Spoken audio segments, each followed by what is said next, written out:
Mau teh dingin, teh anget, atau teh? Karena kita udah nikah kan, berarti kita cari aman aja. Kita teh dingin aja.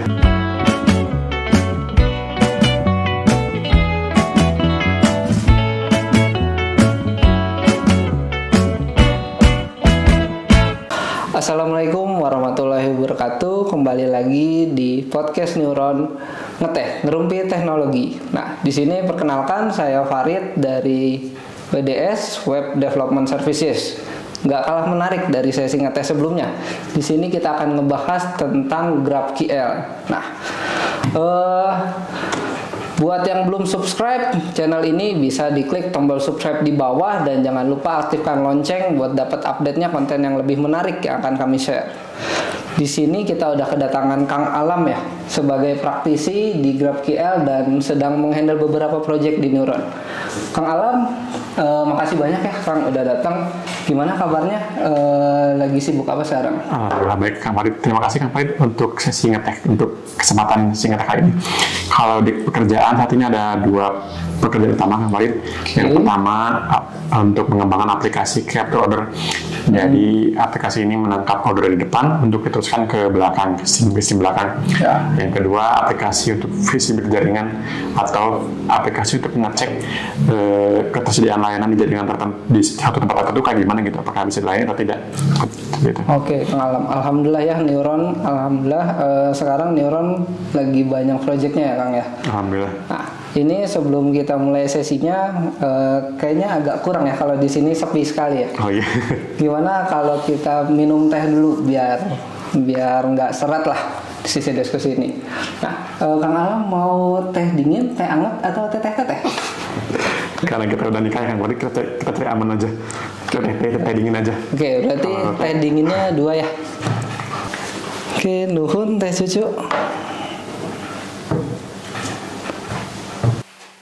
Nuhun teh cucu. Nah, ini hebatnya teh cucu Kang. Baru pesan tapi langsung datang. Berarti kita deteksi udah hebat sekali. Udah data buat prediksi apa kita minta.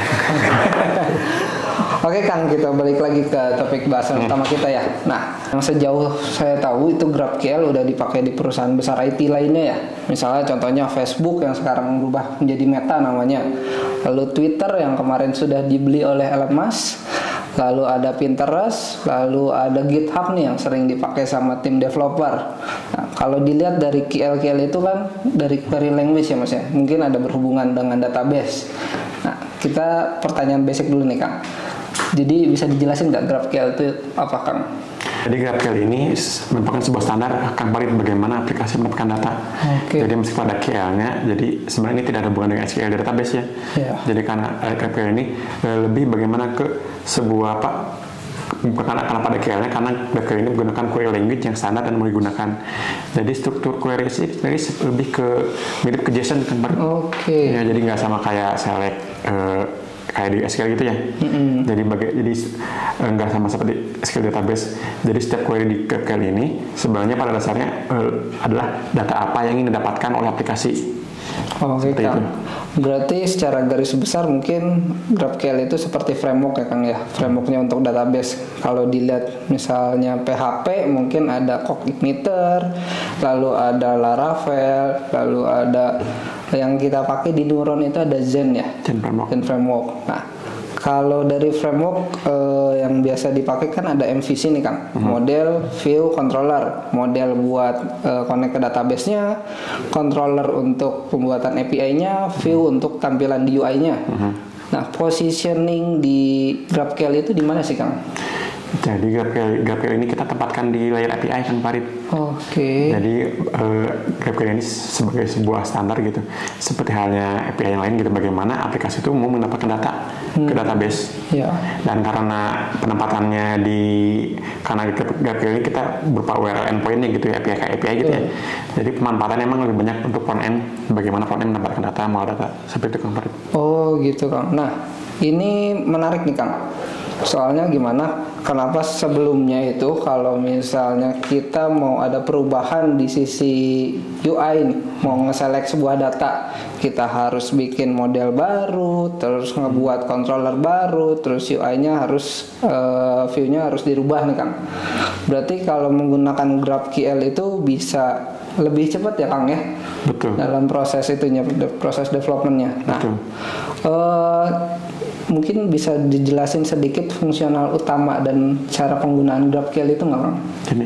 Jadi untuk menggunakan GraphQL ini, pertama seperti halnya API ya kan Farid, kita perlu tahu dulu URL atau endpoint API GraphQL-nya. Nah, setelah kita tahu, nah di sini uniknya dari GraphQL itu, GraphQL itu bisa menginfokan ke klien gitu yang membutuhkan tuh skema apa saja yang tersedia di GraphQL itu. Misalnya di database itu kita ada tabel user dan project ya Kang ya. Nah, sama GraphQL itu kita bakal di endpoint tuh ke aplikasi bahwa di endpoint GraphQL ini ada skema user, project, dan juga properti apa saja yang tersedia. Misalnya untuk usernya itu ada properti email, nama, jenis kelamin, tanggal lahir gitu. Terus untuk skema projectnya ada data, nama perusahaan, tanggal mulai gitu, jenis perusahaan dan sebagainya. Seperti itu kan Farid. Nah, kemudian, setelah tahu skemanya apa saja kan Farid, kita bisa lanjut untuk query datanya tuh. Misalnya kita list dulu data user apa aja ya. Nah, setelah tahu kita ada di GraphQL-nya tuh ada data user apa aja, kita bisa lanjut untuk query detailnya Kang Farid, berdasarkan dari key-nya tadi. Misalnya kalau di skema untuk skema user tuh key-nya di emailnya gitu. Nah, dengan menggunakan key itu kita bisa dapat data detail yang lebih banyak lagi untuk user itu. Kemudian apabila kita melakukan perubahan data, jadi GraphQL ini tidak hanya untuk mendapatkan data, kita bisa melakukan perubahan data juga. Nah, kalau di GraphQL itu istilahnya mutation. Jadi dengan mutation kita bisa melakukan insert data baru atau melakukan perubahan data yang sudah ada. Nah, untuk melakukan mutation kita perlu tahu dulu primary key-nya apa. Misalnya kalau kita melakukan perubahan data di user ya, kita perlu menggunakan primary key misalnya emailnya gitu. Nah, kita define nih primary key-nya bahwa data user ini tuh email misalnya alamat atau nomor ya. Bahwa kita perlu mungkin namanya perlu dirubah. Nah, di situ nanti menggunakan notasi JSON itu kita bisa tulis nih key-nya nama, terus value-nya apakah yang mau dirubah gitu. Kayak gitu kan Farid untuk melakukan perubahan data tuh. Oke Kang. Nah, berarti query untuk select data ya Kang ya. Terus mutation itu kegunaan untuk insert atau update data.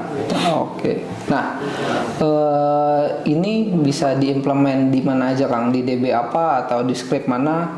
Mungkin bisa dibantu dijelasin. Karena GraphQL ini ada di layer API ya kan Farid ya. Jadi dia itu bisa dimanfaatin di banyak database ataupun script. Karena GraphQL ini sendiri lebih ke standar spesifikasi gitu. Bagaimana sebuah GraphQL itu dibuat, bagaimana query-nya ditentukan, bagaimana datanya dikembalikan gitu kan Farid. Nah, untuk contohnya jadi setiap orang tuh bebas mengembangkan engine atau library untuk kebutuhan GraphQL ini selama masih mengikuti standar spesifikasi yang sudah ditentukan oleh GraphQL-nya gitu. Jadi makanya banyak sekali engine untuk GraphQL ini misalnya kalau untuk kebutuhan database PostgreSQL atau MySQL ya, kita bisa menggunakan engine namanya Hasura. Jadi Hasura itu bisa terkoneksi ke database PostgreSQL sama MySQL, dan kemudian secara otomatis dia bakal membuat routing skema sendiri sesuai dengan tabel yang ada di database itu. Itu tuh Hasura. Untuk script sendiri hampir di semua bahasa pemrograman itu sudah tersedia untuk GraphQL, dari JavaScript, PHP, Python, Ruby dan sebagainya. Jadi hampir semua apapun bahasa yang kita gunakan sudah pasti bakal bisa memanfaatkan GraphQL. Yang penting library untuk GraphQL sudah dipasang di bahasa itu. Wah, ternyata ini udah banyak ya Kang ya, udah banyak yang bisa digunakan lah di GraphQL, baik itu database-nya Oracle atau MySQL atau Postgre, dan dari sisi script bahasa juga udah banyak ya yang didukung oleh GraphQL ini ya Kang. Nah, pertanyaan terakhir nih Kang yang menarik, kenapa neuroners wajib nyobain GraphQL ini Kang? Banyak keuntungan kalau kita memakan GraphQL. Yang pertama itu simplifikasi Kang Farid. Jadi aplikasi itu hanya perlu tahu satu endpoint saja, endpoint GraphQL itu saja. Jadi misalnya kalau kita membuat aplikasi, mungkin kalau di tabelnya ada user dan project misalnya, kita mungkin perlu bikin API user, API project kan juga API ini kan ya. Nah kalau kita menggunakan GraphQL, kita aplikasi itu cukup tahu satu endpoint aja URL-nya gitu, satu URL GraphQL aja gitu, karena semua di dalam URL itu sudah semua ada informasi skemanya, apa yang tersedia gitu kemarin. Itu yang pertama. Kemudian yang kedua, dari satu API GraphQL itu, aplikasi bisa tahu nih skema apa saja yang tersedia. Karena uniknya GraphQL itu, dia bakal menampilkan informasi skemanya ke aplikasi. Nah, dari skema yang tersedia itu, aplikasi kan bisa tahu nih nanti ada skema user, misalnya project dan sebagainya. Nah, dari setiap skema itu nanti aplikasi bisa tahu bahwa di skema user itu misalnya ada data nama, email, tanggal lahir dan sebagainya gitu kemarin. Nah dari situ tuh nanti aplikasi bisa tahu dan bisa query sesuai kebutuhan dia aja gitu. Jadi dia bakal lebih efisien karena data yang ditampilkan tuh sesuai yang dibutuhkan, bukan dari define dari API-nya kemarin. Itu yang kedua. Kemudian yang ketiga, GraphQL itu memudahkan kita dalam membangun aplikasi. Kenapa? Karena gini kemarin, biasanya kan kita kalau membuat aplikasi itu kita bakal bikin API sesuai kebutuhannya. Misalnya kita ada tadi kan seperti misalnya ada dua skema kan ya, user dan project. Nah mungkin kita bakal perlu bikin API user, API project, dan juga API buat nampilin project di dalam user kan ya. Iya betul. Nah mudahnya dengan GraphQL itu kalau relasi di tabelnya sudah sesuai kan pakai dia, sudah ada relasi antara user dan project.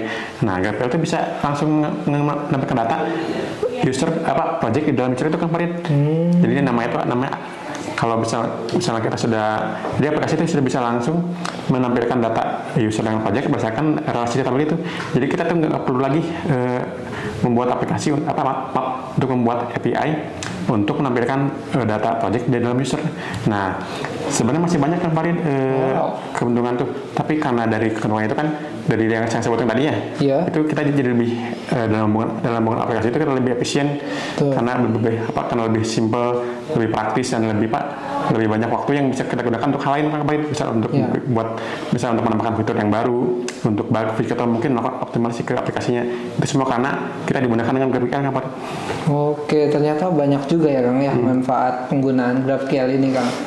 Oke, berarti ada fungsi query untuk select dan mutation untuk insert dan update ya Kang. Nah, selain query dan mutation ada fungsi apa lagi Kang? Ada namanya subscription. Jadi fungsinya, jadi kalau misalnya kita menggunakan query ya kemarin dia, kita kalau mau tahu ada data yang baru kita kan query dulu kan ya aplikasinya. Nah dengan subscription ini justru berarti GraphQL nanti yang ngirim data baru tuh ke aplikasinya menggunakan WebSocket gitu. Jadi biasanya untuk penggunaan subscription itu untuk data yang real time gitu. Biar datanya tuh langsung setiap ada perubahan data di database, GraphQL akan langsung kirim ke aplikasi yang membutuhkan.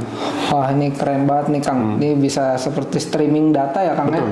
Nah, ternyata di beberapa database dan bahasa pemrograman yang sering digunakan oleh developer itu sudah disupport oleh GraphQL Kang. Nah, GraphQL ini bersifat open source atau harus bayar Kang penggunaannya? Karena GraphQL ini sebenarnya lebih ke standar spesifikasinya Kang Farid ya. Jadi kita punya banyak pilihan ya Kang Farid, apakah menggunakan open source ataupun closed source yang berbayar. Contohnya untuk Azure ini sendiri kan ada versi community-nya. Jadi kita bisa bebas tuh menggunakan engine Azure itu untuk keperluan kita gitu. Misalnya kalau kita perlu bantuan gitu, kita ada kendala dalam informasi GraphQL, yang kita bisa ambil opsi untuk berbayarnya. Oke, berarti untuk coba-coba itu masih bisa menggunakan gitu ya Kang ya, GraphQL. Tapi untuk bayar pun untuk fungsi corporate itu bisa dilakukan juga ya. Betul, bisa. Ternyata sangat berguna sekali ya Kang ya penggunaan GraphQL ini, nggak cuma membantu dalam proses pengembangan developer atau development, tapi juga dalam pengerjaan project. Nah, ini gimana nih Kang Alam? Kalau misalnya memulai itu harus buka apa dulu nih? Pertama teman-teman bisa buka website graphql.org. Di situ teman-teman tidak hanya bisa mendapatkan informasi mengenai GraphQL itu apa gitu, sampel query seperti apa. Teman-teman juga bisa lihat ada sampel query sampel penggunaan bahasa di setiap bahasa, misalnya bahasa PHP, JavaScript, Python, Ruby, dan juga alternatif tool apa saja yang bisa digunakan untuk GraphQL. Di situ sudah lengkap, teman-teman bisa coba buka. Oke Kang Alam, makasih banyak nih udah datang, udah ngejelasin terkait GraphQL ini. Diskusinya keren dan kalian wajib cobain teknologi terbaru ini GraphQL karena bisa memudahkan kalian untuk proses development.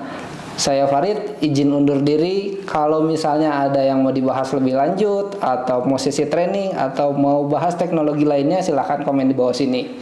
Tonton terus sesi ngetes selanjutnya. Wassalamualaikum warahmatullahi wabarakatuh. Waalaikumsalam. Nuhun Kang Ala.